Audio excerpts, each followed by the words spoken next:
Myths Reborn.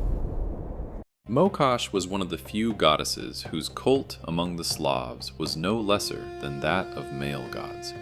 She was not perceived as a distant heavenly power. She was close, in the home, in the field, in the thread, in the rain, in women's work, and in human fate. In ancient beliefs, Mokosh was considered the mistress of earth and moisture, harvests, soil fertility, and the life force of seeds depended on her. Her name was associated with wetness, spinning, and thread, the symbol of life's path. Mokosh was not a goddess of war or thunder.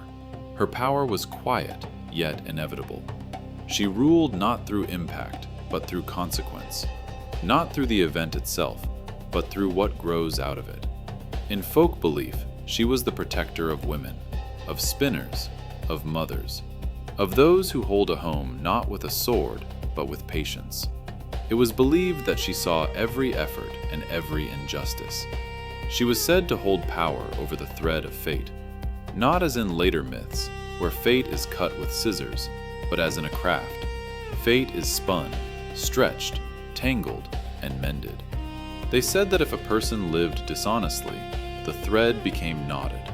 If one acted justly, it remained straight and strong. That is why worship of Mokosh required no stone temples. She was honored where real life unfolded, in houses, by wells, in fields, beside the spinning wheel. She was not given bloody sacrifices. Instead, people left cloth, threads, yarn, bread, and grain. These were gifts of labor, not of force, but of effort. It was believed that Mokosh accepted only what carried time and patience within it.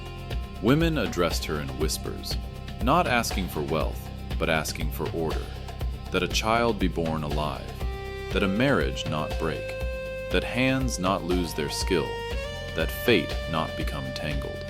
Springs and moist earth held a special place in her cult.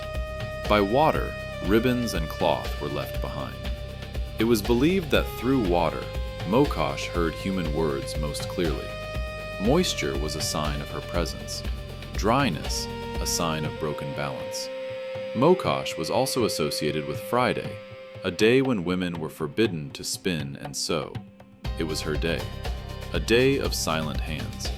To break it meant to invite disorder into one's own fate. On days dedicated to Mokosh, sewing, spinning, and washing were forbidden. This was not punishment, it was a reminder. Even fate cannot be pulled without pause. Sometimes the thread must be released. Those who ignored her day feared not sudden punishment, but slow consequences, entangled affairs, exhaustion, the loss of a sense of ground beneath one's feet. For Mokosh did not break life. She allowed it to unravel. After the adoption of Christianity, her image did not disappear completely. It partially transformed into the folk veneration of Saint Paraskeva, the patroness of women's labor and water. Thus, the ancient goddess continued to live on, under another name. Mokosh is not a goddess of fear, nor a goddess of punishment. She is a goddess of correspondence, of how an action becomes a consequence, how a seed becomes a fruit, how a choice becomes destiny. In Slavic belief, she stands not above a person, but beside them, not as a judge, but as the one who holds the thread, while you are the one who spins it. Myths awaken. This is Myths Reborn.